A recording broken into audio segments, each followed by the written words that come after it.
Hello दोस्तों, आज science से कुछ सवाल लेकर आए हैं जो कि बीपीएससी प्रीलिम्स के लिए बहुत महत्वपूर्ण है। तो चलिए शुरू करते हैं आज का पहला सवाल। आज का पहला सवाल है, दूध से दही बनने की प्रक्रिया में निम्नलिखित में से किस सूक्ष्मजीव की आवश्यकता होती है? तो बताइए दोस्तों, इसका आंसर हो जाएगा ऑप्शन ए जीवाणु। अगला प्रश्न है, कॉड लिवर तेल में विटामिन डी अधिक मात्रा में पाया जाता है। ये कॉड लिवर तेल निम्नलिखित में से किस जीव से प्राप्त किया जाता है? तो इसमें शायद आप सभी को पता है, इसका आंसर हो जाएगा ऑप्शन बी मछली। अगला प्रश्न है, पृथ्वी पर गिरती कोई वस्तु पृथ्वी की ओर आकर्षित होती है। गति के तीसरे नियम के अनुसार वस्तु भी पृथ्वी की ओर आकर्षित करती है, परंतु हम पृथ्वी को वस्तु की ओर गति करते नहीं देख पाते। इस बात की व्याख्या निम्नलिखित में से किससे की जा सकती है?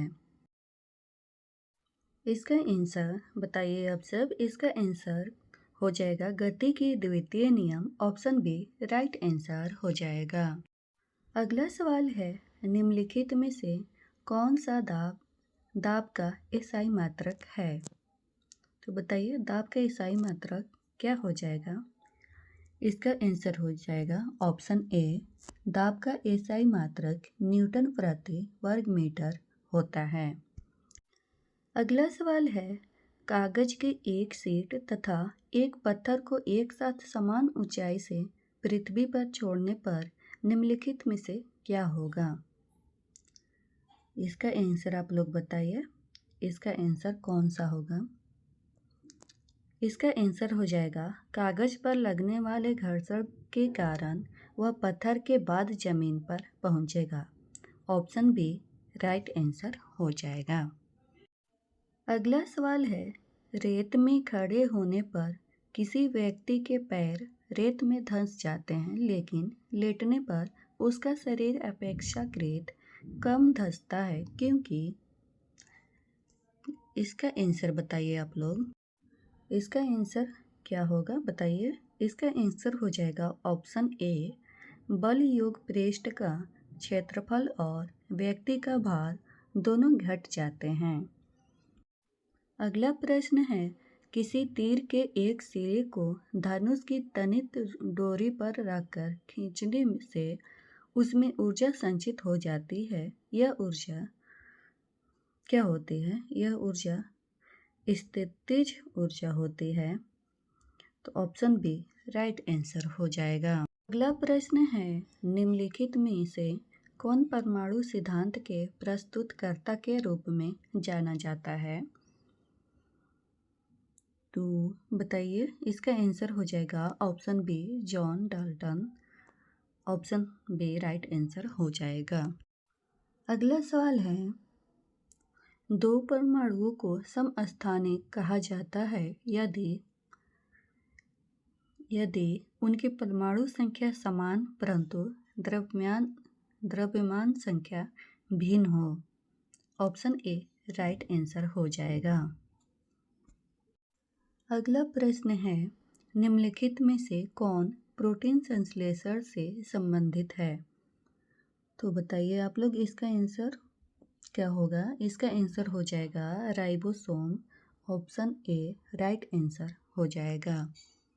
अगला प्रश्न है, रसधानियों के संदर्भ में निम्नलिखित में से कौन सा कथन सही है?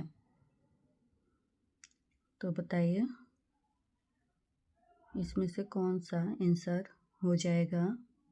तो इसका आंसर हो जाएगा ऑप्शन ए, जंतु कोशिकाओं में ये छोटी जबकि पादप कोशिकाओं में बहुत बड़ी होती है।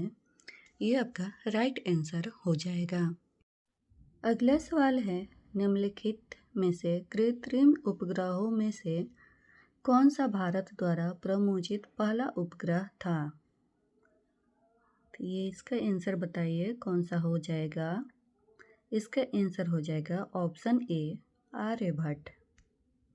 अगला सवाल है, निम्नलिखित धातुओं में से कौन सी कमरे के तापमान पर द्रव अवस्था में होती है? तो ये बता दीजिए इसका आंसर। इसका आंसर हो जाएगा mercury. Option B right answer हो जाएगा। अगला प्रश्न है, निम्नलिखित में से कौन सी एक अति सक्रिय अधातु है जो वायु में खुला छोड़ देने पर आग पकड़ लेती है? तो बताइए इसका आंसर कौन सा होगा? इसका आंसर हो जाएगा phosphorus. Option A right answer हो जाएगा। अगला सवाल है, लाइसोसोम के बनने के लिए निम्नलिखित में से कौन उत्तरदायी है?